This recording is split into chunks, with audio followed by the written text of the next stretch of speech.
Thanks everybody for joining me on this podcast, Five Clubs Conversation. I'm Gil Hanse, golf course architect, and we're going to be doing a program monthly here where we talk primarily with hopefully a lot of interesting people, and it's golf course centric, not necessarily golf course architecture centric, but really a conversation more about the golf course and what people love about golf courses and how it ultimately hooked them into the game. I want to make this fun. I really want to have a good time with it. We're going to have people come on from the music world, the food world. We're going to talk about any different types of topics as we go through this. And I also want to stress, I'm not a journalist. I'm not trying to break news or trying to create stories or anything. I'm just hopefully providing a forum where people can talk comfortably about golf courses and a topic that we all love. Recently, Ron Reed posted on Twitter, somebody sent it to me, it was during the holidays, is Gil Hanse busier than Santa Claus? And I think the answer is unequivocally no, we're not as busy. We're only working on one continent at this point in time. But the message resonated is, okay, why am I doing this? Why? We're obviously very busy with the day job that Jim Wagner and I have. But I thought it would just be an interesting perspective to give to people, to talk about things in a way that there's the uniquely qualified to do so, to talk with people about any number of different topics about how you develop a golf course, how you build a golf course, how you set up a golf course for architecture. But ultimately, there's no gotchas. There's no trying to establish any sort of name or benchmark in this world. It's really just a different perspective on golf. And then another part of what we'll do is I'll just do a quick talk about where I am. It's a kind of a Where's Waldo type thing. As most of you know, Jim Wagner and I practice golf course architecture primarily from the seat of a bulldozer or the seat of an excavator. And there'll be some times, hopefully technologically, we can figure out how I can actually broadcast from the seat of a bulldozer. But I think we're ultimately looking at trying to create something that will draw people in, talk about what we're building. Like right now, I'm sitting in La Quinta, California. We're working on an as yet named golf course. And then maybe that's a topic. How do you name golf courses or clubs? Where do those ideas come from? What are the best ones we've ever been involved with, et cetera, et cetera. But it's a beautiful setting, a private club that we're working with two owners, Eddie Q, Irving Azoff, wonderful guys. Excited about creating something truly special for this desert environment down here. Golf only, no housing. Beautiful, as I said, setting, pressed right up against the mountains. The great thing about working with people like this is their enthusiasm, their excitement. Irving was out yesterday and we had a great look around, and just seeing him get excited about the creation and the process and how we ultimately go through these things, I think is exciting. Other times we'll be coming from places we're doing restorations, renovations on this bit of a merry-go-round that we do. So I'm hopeful that it will be compelling and exciting and interesting for people to listen to. I still have a day job, so we're going to give this the best effort we can, but I'm excited to be part of this group, working with Gary Williams and Jay Billis on the Five Clubs Conversation Network. And anyway, I am excited as my first guest, a dear friend and somebody who's obviously been very, very involved in the world of golf course architecture from a setup perspective. And as a golf course architect, all you can do is ultimately create a grounds to play a game. And hopefully within those grounds, you're providing enough opportunities for the setup to shine, that the golf course can in theory be set up to be as easy as you want it to be on any given day or as difficult as you want to. It's that sort of variety or a blending of them to kind of come up with easy holes, hard holes. And that ultimately always comes from golf course architecture. And it comes ultimately also from superintendents and presentation and maintenance, and all of these things go together to create a set of circumstances that the guys who do the setup, like Mike Davis did for a very long period of time for the USGA, have the opportunity through incredible amounts of study and effort to figure out exactly how they want to present that golf course to the best players in the world. Jim Wagner and I have always been very, very intrigued by that. We think it's a very interesting part of what we do. We had the opportunity at the Olympic course down in Rio to provide what we hoped was a significant degree of variety for the setup of that golf course. And we were so excited that Kerry Haig and Dave Garland were able to set up the golf course and utilize an awful lot of the thought process that went into it.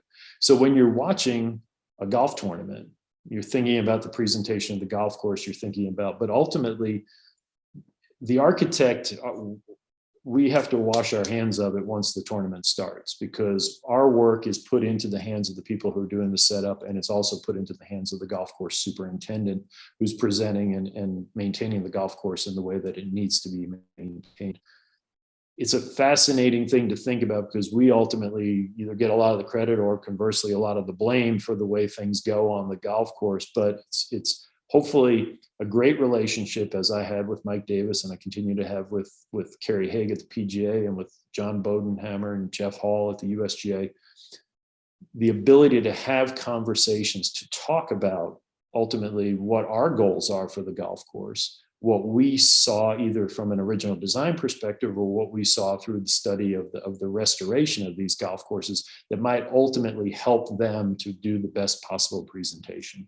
So please enjoy our chat with Mike, and thanks.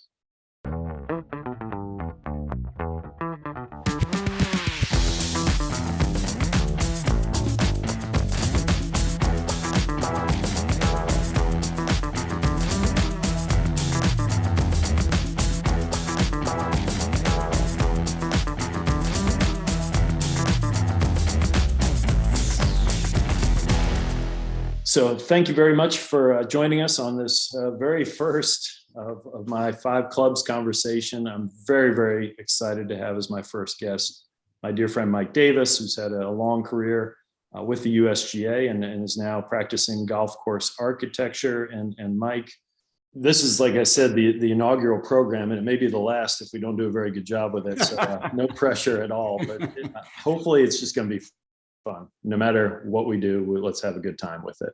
Yeah, absolutely. Well, first of all, my friend, it's great to be with you. And as you said, we do go way back. And Gil, it's been so gratifying to see all your successes over these last, I guess it's been 3+ decades. You've really become kind of the gold standard in golf course design. I mean, I've watched you build new courses. I've watched you renovate. I've watched you restore masterpieces, and you're still doing it. And, you've been in a great stretch with championship courses, and not just US Opens, but others that we've worked with. And it's been fun to actually work professionally with you on some of those. We worked together when you were doing some work with Fox when they had the US Open package. And then, you and I have been partners for years at Pine Valley for the members. And our families know each other. So listen, I'm honored to be your first guest, and it's great to be with you today. Well, thank you. With an opening like that, you are my best guest ever, without a doubt. You're doing a great job. So thanks. Yeah, I was thinking back to that. I see the painting over your shoulder there, and I think we're probably the guys in the golf business who played the least amount of golf, and it shows when we get together for that. But we did win. I don't even want to call it a plate. It was more like a saucer. I think one year it was whatever the smallest plate you can put at a place setting on the table is what we won, but we've always got that, at least we can hang our hat on it. Yeah, when we play on that, I think you and I probably talk about the golf course and its wonderful design and some of the great things that a designer, over 100 years did. And we think about that more than actually trying to shoot a low score. And maybe that's the reason for our lack of success, but we have a great time. No, I definitely want to concentrate on the course and not my pitiful game. But I mean, you've actually had a golf career. Unlike me, you've actually, you were the 1982 PA Junior champion. You were, played college golf at Georgia Southern. What we really want to talk about is just golf courses. When did you first start to realize the golf landscape was something that intrigued you? And when did you really start thinking about golf course architecture, not necessarily as a career, but just as sort of, okay, somebody thought this golf course through and it makes me think in the way I play it? Yeah, it's such an interesting question to almost ask anybody who likes golf courses and design. Probably like you, mine goes back to when I first started playing the game. I suspect that somewhere around 7 or 8 years old, my father took me out with cutoff, clubs. And I grew up in South Central Pennsylvania in Chambersburg. And we were members of Chambersburg Country Club, which is interesting in the sense that it was a par 74. It only had two par threes, and it was laid on this really neat piece of ground. Rolling property, but then it had some meadows to it with this beautiful, what's called Conococheague Creek running through it, where really some strategic holes and how, there were holes built then that you could never build with the setbacks now for, environmental reasons and wetland reasons. But I very early took a liking to golf course design. And I don't know how I knew it, but, listen, in sport, it's the one sport where the arena really does matter. It's, not that, football, basketball, baseball, hockey, not that every arena is the same, but generally speaking, those sports play on an arena that maybe the floor is a little bit different, or the turf's a little bit different, or the wind might be different.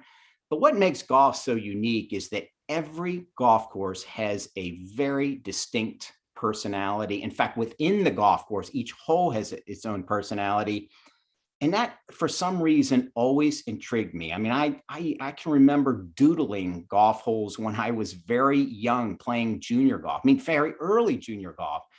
And so, and then, growing up in South Central Pennsylvania, my father's family was from the Pittsburgh area. So, as a junior golfer, I remember seeing Oakmont, Fox Chapel, Pittsburgh Field Club, trips to Philadelphia, which I know you're from, and I consider Philadelphia one of the greatest golf course cities in the world, not just in the United States. And to see those, and some trips down to Washington, D.C. and Baltimore. And my father used to go with a group, for 40 years straight to Pinehurst. So as a youngster, I kind of got to know Pinehurst, and that just, it just whetted the appetite. And I think, as I think about my 32 years with the USGA, I got to see most of the world's, not all, but most of the world's great golf courses. And I'm as intrigued today as I've ever been. I mean, I think it's fascinating that the different topographies, whether it's sandy or mountainous or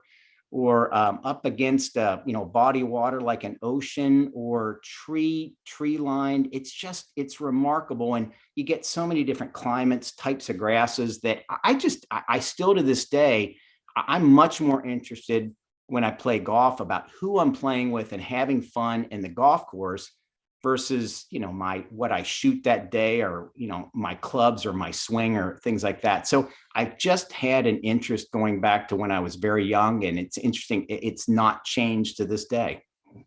And that's great to hear. And you're right. The unique landscapes that we get to practice our craft in, but we also get to play the game in. Right. And it sounds like you saw so many wonderful examples early on, which is great. I'm sure that's informed you as you go forward. And certainly, one of the interesting things I always think about is how we were influenced younger, and how that influences our aesthetics, what we think a golf course should look like, how we think it should play, and ultimately what that does in our brain and how long those things last with us.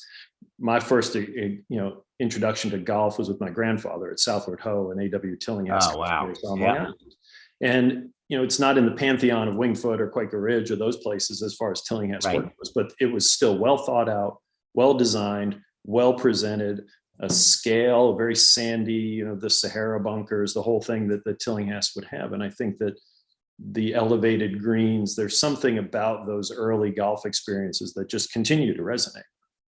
Yeah, Gil, it's interesting because that is a great point. That, to me, I've always tended to like golf courses that just sit on the land, that don't look manufactured. And I think, listen, virtually every golf course gets to some extent manufactured a little bit, because, as you rightly said, a green may sit up in the air, or you're tucking a tee in to an area. But courses that sit on land, and land that's good for golf. I mean, I think, everybody likes to see a little bit of elevation change on a golf course. It doesn't have to be, dramatic, but I think seeing types of trees, seeing that, perhaps bodies of water are always interesting. But I do think that, from my eye, I've always liked natural looking courses. And it's not as if, you think about, say, a Pete Dye golf course, which, he was a genius in terms of design, but his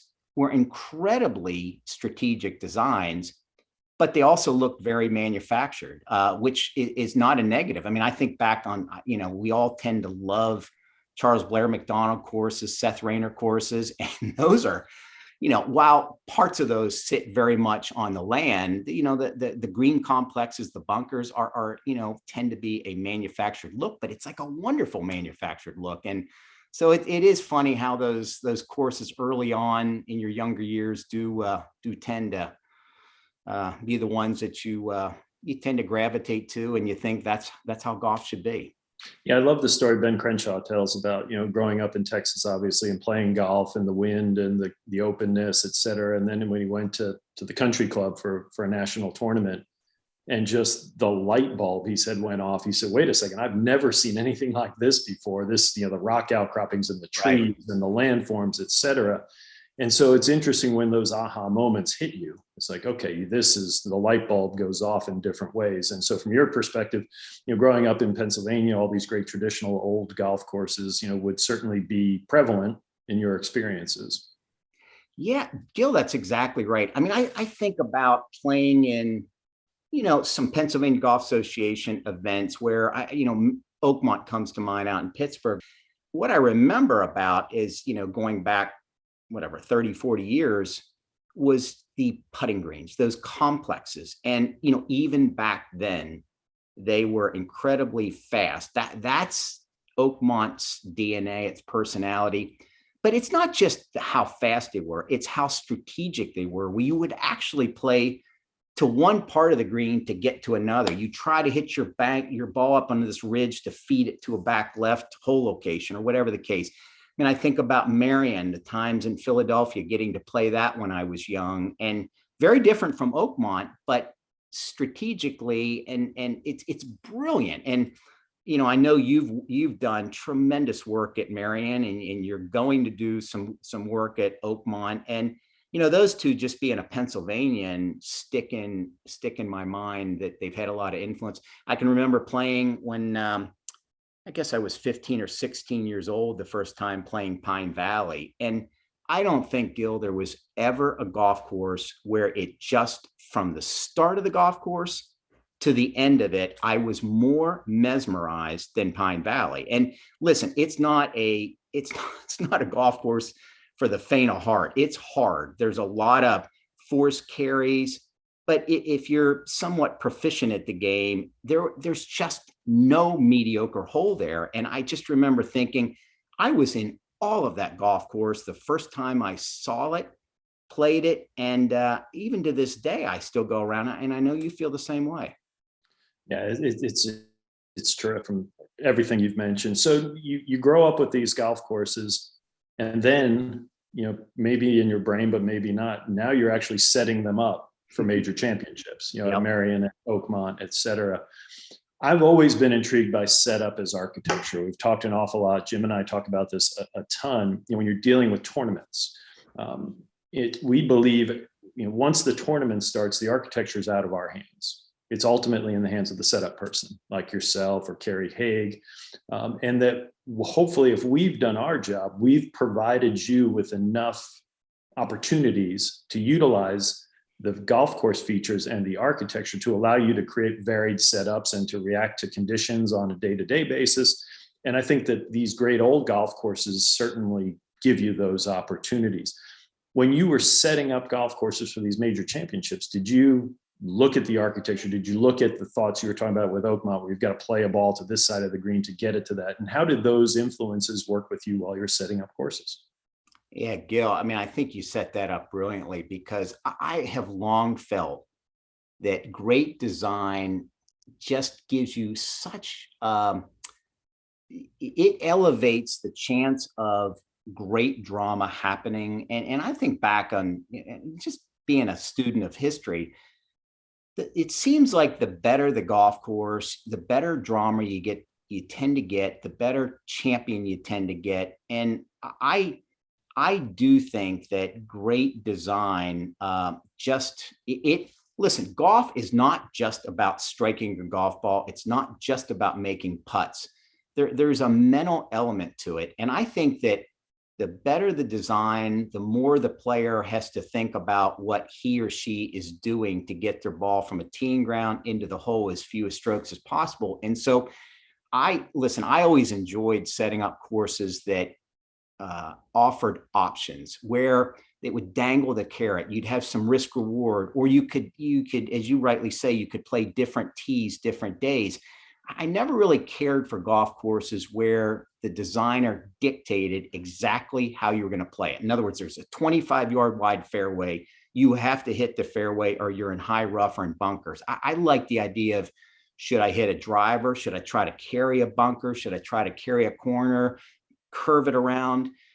Should I lay back? Should I try to get it as far up the hole as I can? Should I try to go for a tucked hole location back left in the green? Might I try to go for a green and two and on a par five? I mean, all those things, I think they force the players to think. And in a competition, thinking, listen, most people just do not think as well under pressure as they do when they're not under pressure. And and I've always thought some of the greatest golfers of our time weren't just the people who could strike a golf ball well or make the putts, but they could think the best. I mean, I've long thought that Jack Nicklaus and Tiger Woods were the best thinkers in terms of the male side of the game. And I've been around both of them a lot. I've watched them play. And I think that when you get them on really good design golf courses, their minds are going. They're thinking about how I want to play it.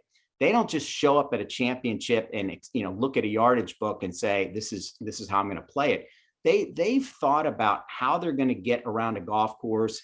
If the whole location's back here, I'm going to go for it, or I'm not going to play for it. They've thought about, okay, if there's a north wind, a south wind, how am I going to play it? If it's firm, if it's how am I going to play? I mean, there's, you think about back hole locations with a soft green with a wedge in your hand are really hard for a good player because they have to take spin off the ball. Or if you think about a front hole location that either it's downwind or you have a long iron in your hand and it's fronted by a bunker, are you trying to send the ball way up in the air to stop it? And do you want to take that risk of playing it? I around the greens where a designer can create options. Think about Pinehurst number 2, where those greens that sit, turtleback greens that sit up in the air. When you miss a green there, you'd almost think, well, that's going to be an easier recovery for a good player because there's just not high rough there, and they can get up, and maybe there's not a bunker between themselves. But the reality is, when you give a really good player a choice of saying, do you want to pitch a ball, putt a ball, run a ball, it kind of gets in their head, and they have to think through that. Versus if you just miss a green and you're going to take some kind of lofted out and hack out a high rough, it just lessens, I think, the options the player have. And Gil, I think you said it great. I think what a good design does is, for somebody setting up a golf course, you almost work your way backwards. You start with, what's the whole location you're going to use? What kind of clubs are they hitting into the green? Is it a lofted club, a long iron? And where, might there even be angles are such an intriguing thing in golf, whether it's the approach shot or a tee shot. And I think that the more the designer can just offer up choices, inevitably the better, more exciting a championship is.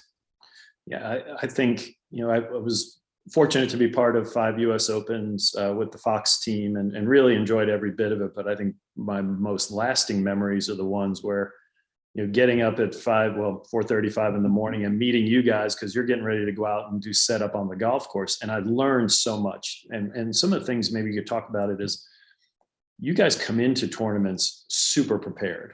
You haven't left a stone unturned. You've talked about conditions, you've talked about hole locations, you've identified hole locations, and you have, various tolerances within where those are going to be set. And watching you guys rolling putts. And I remember the first time, I think you asked me to hit a couple putts when you guys were looking at, and I could barely hold the putter. I mean, it was just such an exciting honor to try and, all right, how are they going to putt?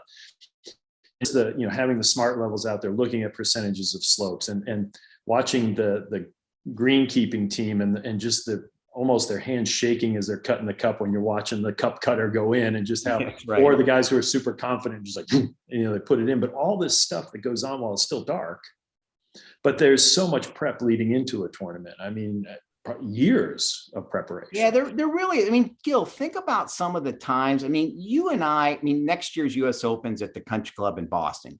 Great 5 original clubs of the USGA and great history to it. I mean, arguably one of the, I mean, in anybody's top 5 US Opens of all time has to be that 1913 US Open when the unknown local Francis Ouimet wins against the great Harry Vardon, and you think back on that where you and I went. I mean, what is that? Maybe 4 or 5 years ago, we started looking at the country club. So you were the record for the club, and I was still setting up the U.S. Open then, and we literally went hole by hole and started thinking, okay, how do we want to play this? Do we need any more length off the tee given what's happened with technology? And where is the drive zone? And is it perhaps too wide for, that given group of players for what we're trying to do for the US Open? But so, what's interesting is that does start many years in advance. In fact,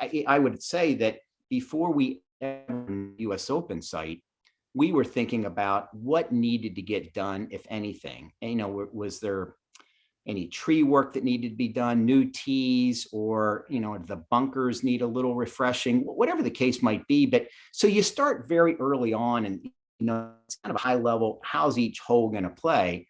Then as you get closer, there's so much the golf course superintendent does in terms of getting the course prepped right so you can get firm, fast conditions. And because listen, I would argue that setting up the men's US Open is the hardest event in golf to set up. I say that because that's the one event where it just goes back more than 100 years where people are expecting that event to be hard. The players are expecting it to be hard. The players are tense about that. They don't want to be embarrassed.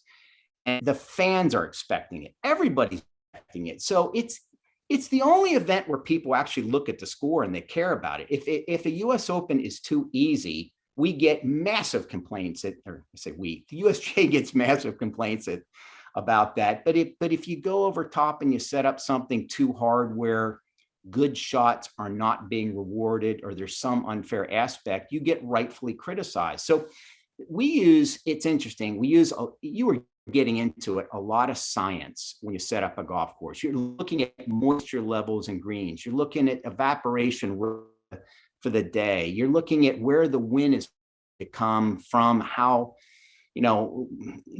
might turn, nothing's harder than, the winds start out of one direction and turn around 180 degrees and come out from the other side.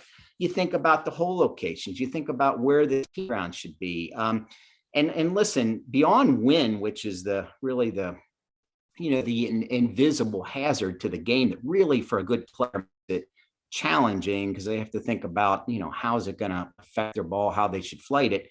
But firmness to a golf course is so, and I've long felt that if you can get the right firmness with the right design, that's everything, because you want a player to think about whether it's the teeing ground into the green or recovery around the green, you want them to think about what's going to happen when their ball lands. And with very soft conditions, the best players in the world, male and female, they're so good. I mean, they're such athletes and there's so much precision that if they're 167 yards from the hole, they can hit a ball 167 yards. But it's when you're downwind, maybe it's a downwind crosswind, the greens are firm, you say, where do I have to land the ball for it to release to go back? And that's when you really get into great course management, shot making, on your golf ball. And I think that, again, I would just go back, that all starts with the golf course and its design. And then, you work towards, as you say, that week of a championship setup. And then you got to be nimble. And you also know things don't always go right. You think certain things are going to happen. Listen, it can even be mistake, where you don't get enough water down on it, or you get too much water down, or you think you're going to get a wind out of a certain direction and you never get it. There's a lot of things. I mean, I think back over 30 years of doing it, and listen, there was a guy named PJ Boatwright who was involved with hiring me back more than 30 years ago. And he said to me once, he goes, Mike, nobody is ever going to pat you on the back if you got 71 to 72 hole locations right. And he's so right. All you need is one, and that's all that's going to happen. But listen, you strive for, perfection. You're at it, but it was a fascinating thing. And, what you really want to do, I think the way you put it is the way I would put it, is that as a designer, you wanted to do everything you could do to basically hand it off to the setup people, let them do their thing. Well, we are the same way. The setup people, you want everything you can to create an atmosphere that really out the best in the players, your shot making, the mental side of the game, recovery, controlling the spin and trajectory of your ball, thinking right. You really want to say, as a setup person, I just want to turn it over to the players. If I've done it right, do your thing, and then let them, showcase everything that's been done. And sometimes that works and sometimes it doesn't. Well, I agree with you 100% on firmness. We talk a lot about, you can't make greens too fast for these guys. You can't make courses too long, but they work their whole lives, right, to produce a predictable outcome in their golf. Know that if I hit the ball 167, I need to hit it this way. If I need to draw it or fade it, et cetera. So they work.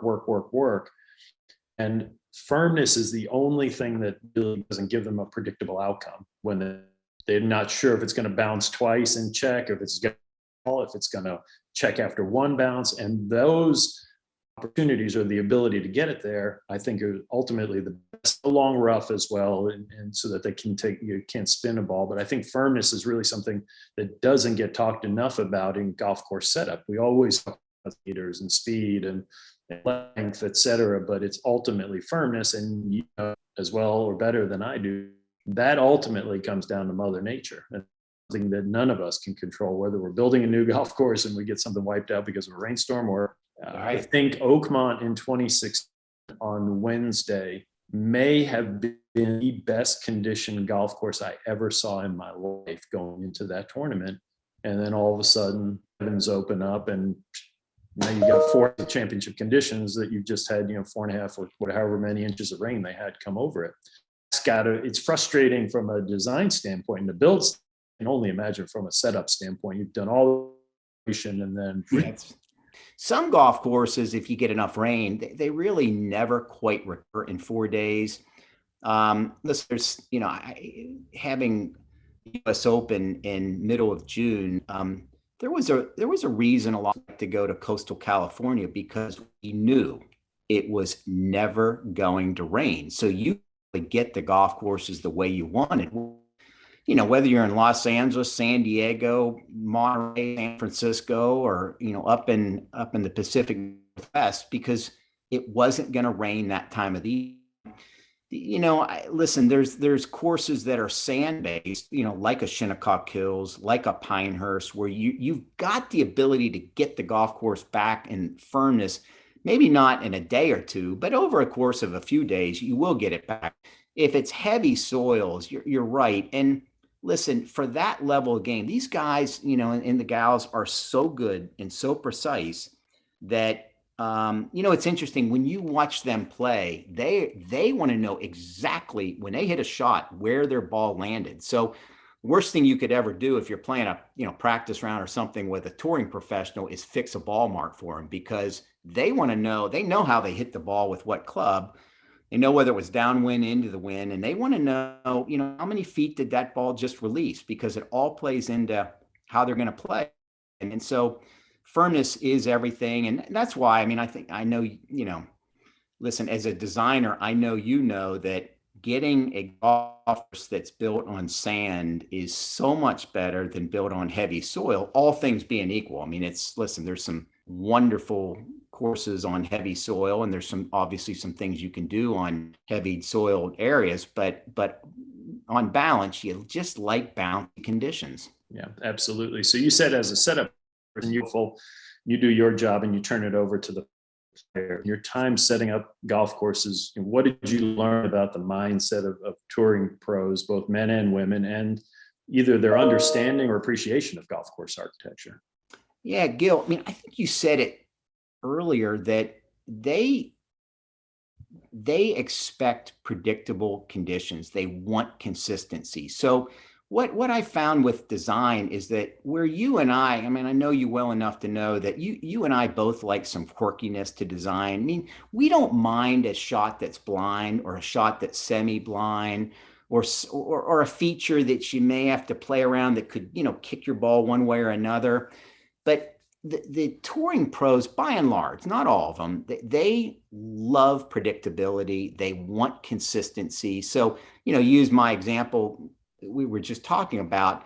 If they know an 8-iron is landing on the green and releasing 10 feet, they want that to happen green to green to green. Again, if it's downwind into the wind, they'll modify that. But I found that some touring pros really are into golf course design, and some could care less. Some really get excited when we went to certain venues for the U.S. Open. Others literally just said, I don't really care. My job is to try to get the ball in the hole as few strokes as possible. And so, but I've long felt that if you had an interest in design as a real good player, it probably would help you, because you'd notice things that a designer like you would do and say, I designed this hole to be played this way, or I've designed different options to play different ways depending on how it's set up, where the hole location is, the weather conditions. And so I think that the tougher the golf course in terms of, the setup, the more, acute some of those design features get to be. Faster greens, the undulations, the slopes just come alive. And firmer conditions, if you miss it in, around the greens, how much is your ball going to roll out? So, by and large, I think that touring pros are just like golfers in general. Some really have a liking with design, and others, are so-so with it. And but I think on balance, anybody that really is a student of golf course design, by and large, that's an added, arsenal. It's an added, weapon in your arsenal. I would argue. I agree. I remember we were walking the 16th hole at Shinnecock prior to the U.S. Open with one of the top tour caddies. And we asked him what percentage of golfers in the field would be able to identify or even know who William Flynn was. And he said 3%, maybe. Oh, wow. So that kind of does it right there, that there was not a lot of acknowledgement for these great old golf course architecture, or at least an understanding of it. Yeah. So did you have a favorite course that you would set up for a major championship, whether it's men, women, amateur? Was there a favorite? Favorites for maybe different reasons. We talked about Oakmont. Loved those putting greens. Absolutely loved those. I just found them intriguing because of their speed and slope and size. They were very strategic. Marion was awful special because of its history and the nice ebb and flow with short holes, long holes. And you felt with the short holes, you could really get aggressive with hole locations. And I'm not just talking about putting them, 4 paces from the side. I felt like you could get a little bit more percentage slope on a hole location there versus a hole that you were hitting maybe a 5-iron in. Pebble Beach was always special because, you knew you were going to get firm conditions. You knew you were going to get wind, and they're the smallest greens in U.S. Open. Pinehurst was intriguing, particularly after Core Crenshaw did the restoration before the 2014 back-to-back with the men and women U.S. Opens, because it had more width, it had more angles, it didn't have Bermuda rough, it just had the sandy natural areas with wiregrass. I thought that was, very, very intriguing. But, I think maybe that as I look back, what was so neat about the job is that it was different every year. I'm not so sure I would have gotten bored with doing the same course every year. And it certainly we would have been better at it because we'd have had more data and we'd known how it plays in certain weather conditions, and where you can goose it a little bit and where you need to be conservative. But I think that I mean, it was, listen, as I look back, and it's not just US Opens, it was US Amateurs and Women's Opens and Women's Amateurs, Curtis Cups, Walker Cups. The one thing we got to do is we went to truly the best golf courses in the United States. And so that was always a treat. And again, it wasn't just US Opens, could be the US Boys Junior. And so I look back and that was, you know, as I think about the things I got to do over 3+ decades, seeing all those golf courses close up, I will say it was one of the great treats and honors that I had. I mean, meeting a lot of people, obviously, that were special to the game of golf, awful special too, and that includes designers. But I think just seeing the golf courses in the United States, and for that matter, I mean, I did travel the world. I mean, Gil, I was down when you did your masterpiece down in South America for the Olympics. And, you think about that. I officiated, I don't even know how many, probably 20 British Opens. So I saw a lot of those. I officiated some President's Cups. And so there's, traveled the world. And, but as I look back, that really was the best part of, one of the best parts is seeing these great golf courses.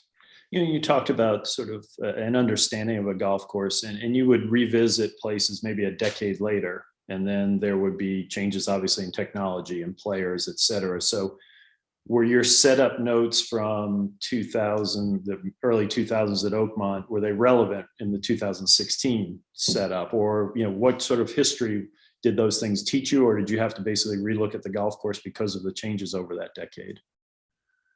That is a great, you would think that you'd learn something, but I was really, I guess, really surprised at how little previous Opens really helped. And I don't mean they didn't help some, but they would help less than you would think.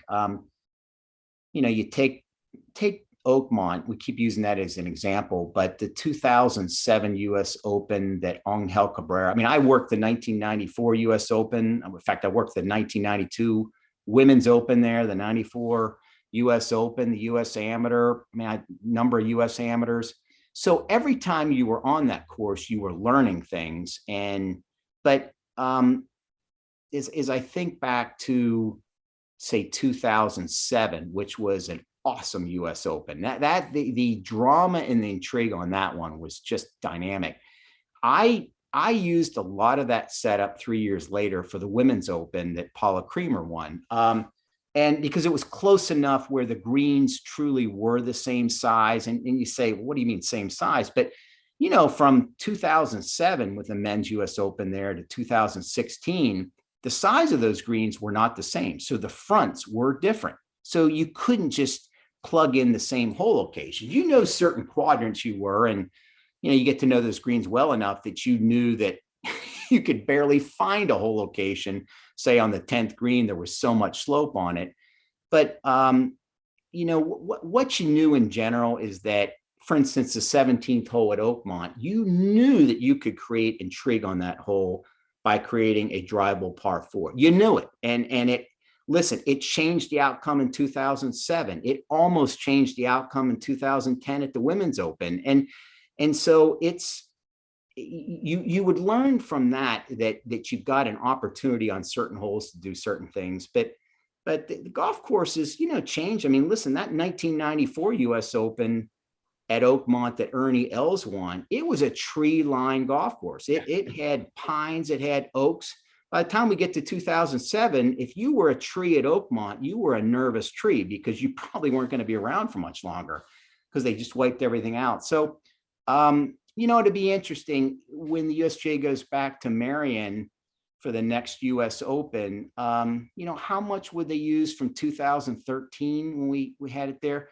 Probably some, but Gil, you've since done a masterful job of doing a restoration there. You've got the greens are slightly different sizes. You took them out to their original size. They're rebuilt. They drain better.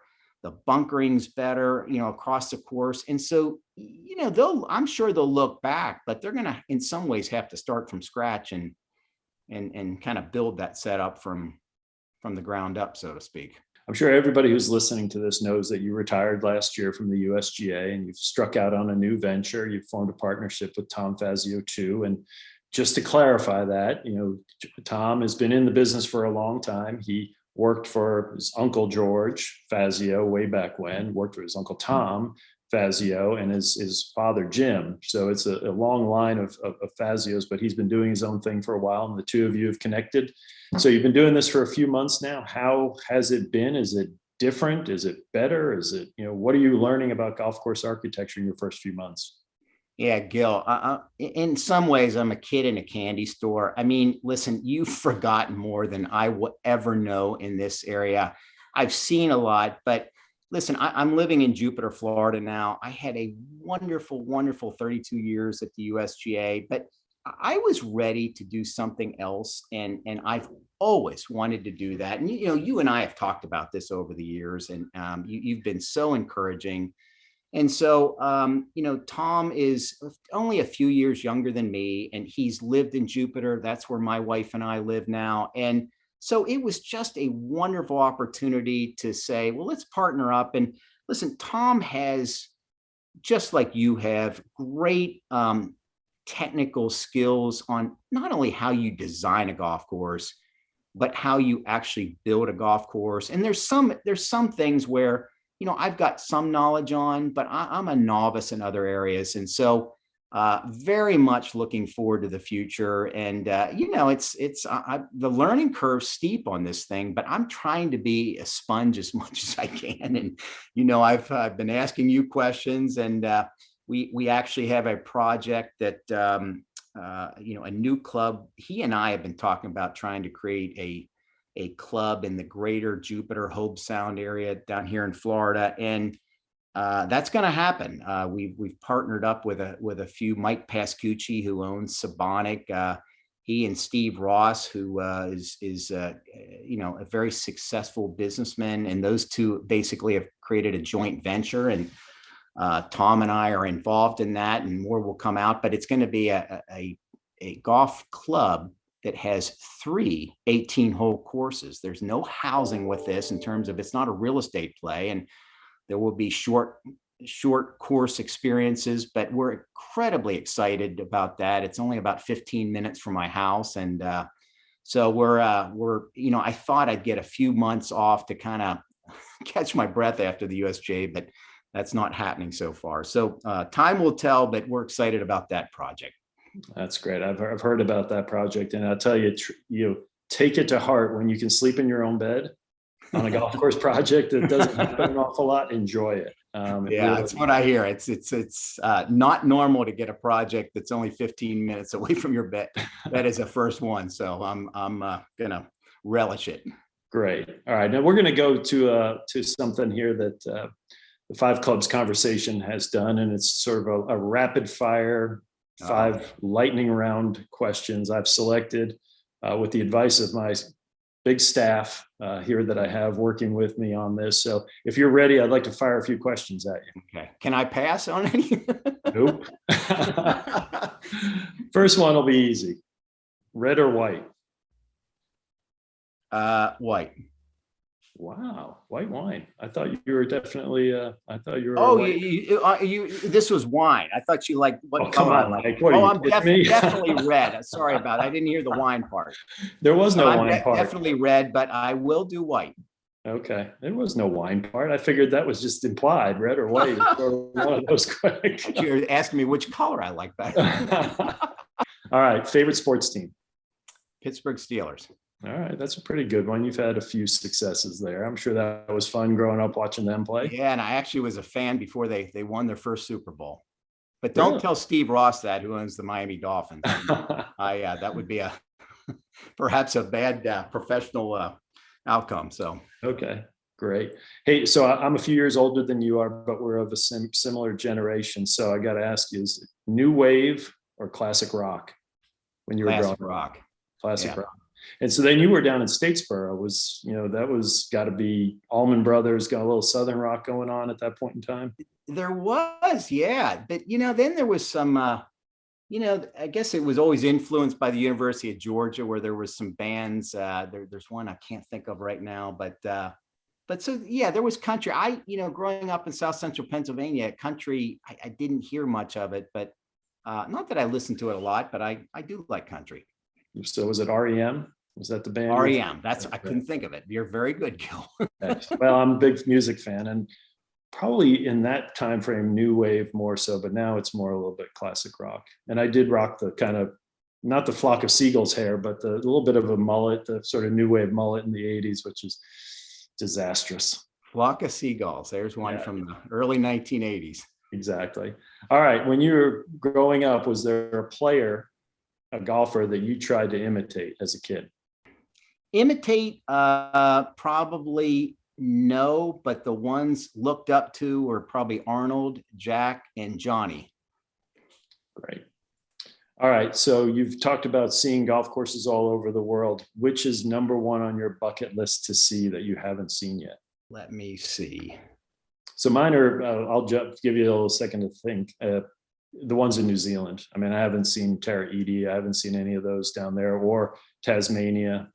Yeah, I actually had, and I almost said, because I've been to New Zealand, I've seen Tahiti. In fact, I've seen what Corin Crenshaw and then Tom Doak are going to do for the second and third courses there, and it is spectacular land. And I've been to Tasmania, but listen, New Zealand, in terms of a country, if you told me I had to get out of the United States, that would be where I go. It's my favorite country in the world. I mean, again, if I had to leave the United States, New Zealand would be where I'd like to go. All right. Well, my friend, I can't thank you enough. You've set a very high bar for future. Well, hopefully there are future guests on this podcast, but I've really enjoyed talking about setup. As I said, one of the more interesting parts of this crazy career that I've had has been able to be involved in just seeing how you guys work and setting up, and the time and the effort and the energy expended in doing it and trying to make the golf course look great, but also, provide a challenging test for the player. So thanks for talking about that with me. Gil, it's great. And you and I could talk about it for hours and hours, and we have talked about it for hours, but thanks for all you've done for me. And more important, thanks for what you've done for the game of golf. Because Gil, when you eventually leave the world, you will indeed have left the world of golf better than you found it. And you're a not only extremely talented, but you're just a wonderful person to be around. And I treasure the friendship. Thanks again to Mike Davis for jumping on with me today. Hopefully you enjoyed it, and we'll see you on the next episode of Five Clubs Conversation. Cheers.